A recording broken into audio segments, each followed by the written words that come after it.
This is Pernille Lauritsen from Mindjuice Academy, and I'm sitting here with the world-acclaimed, acknowledged spiritual leader Marianne Williamson, who is the author of many New York Times best-selling books, and you're also right now someone who's really preaching a lot of spiritual messages on the global scene.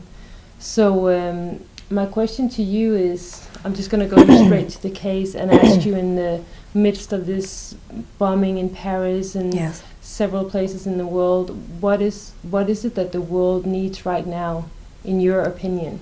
Well, I think many people are saying, what does the world need to do?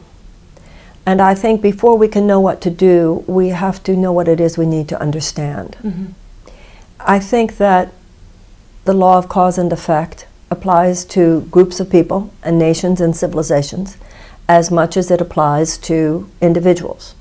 Now, I'm not saying that the West is responsible for all of this craziness, because I don't believe that we are.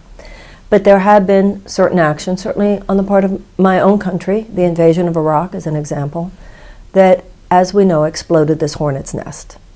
So I realize I'm not speaking to an American, but as an American, I think that a large part of what needs to happen is an understanding in my country, certainly, and a real heartfelt atonement, because I believe that spiritual principles apply to politics as much as to anything else.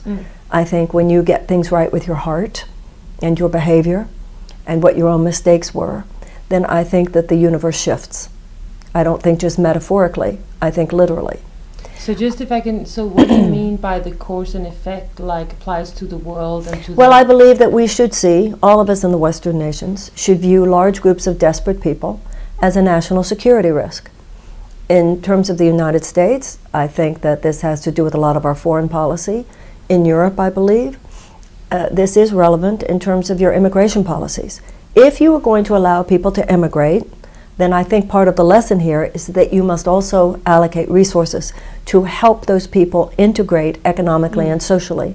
And I also believe that there are habits of the heart that must accompany massive immigration, because without that, people might have opened their borders, but they haven't opened their hearts, they haven't opened their minds.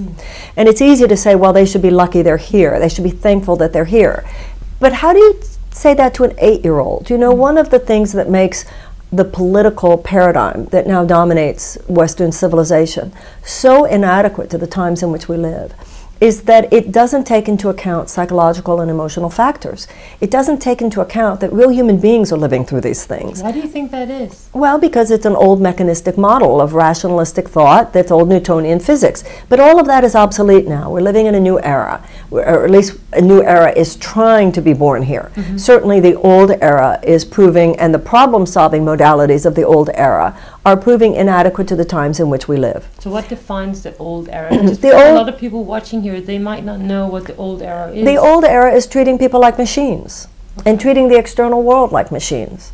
So I think that when it comes to healing, one of the things that we've seen with our bodies is that we have moved, our mainstream perspective on medicine has moved from an allopathic model to an integrative or holistic model. An allopathic medical model means you just wait till you get sick. You don't deal with cause, you don't deal with prevention, you don't deal with taking care of yourself, you just wait till you get sick and then do what you can with external measures to eradicate and suppress the symptoms.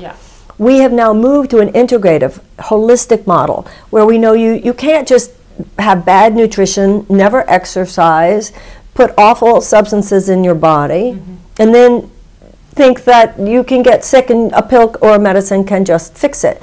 What we've learned is that sickness is an absence of health. Health isn't the absence of sickness.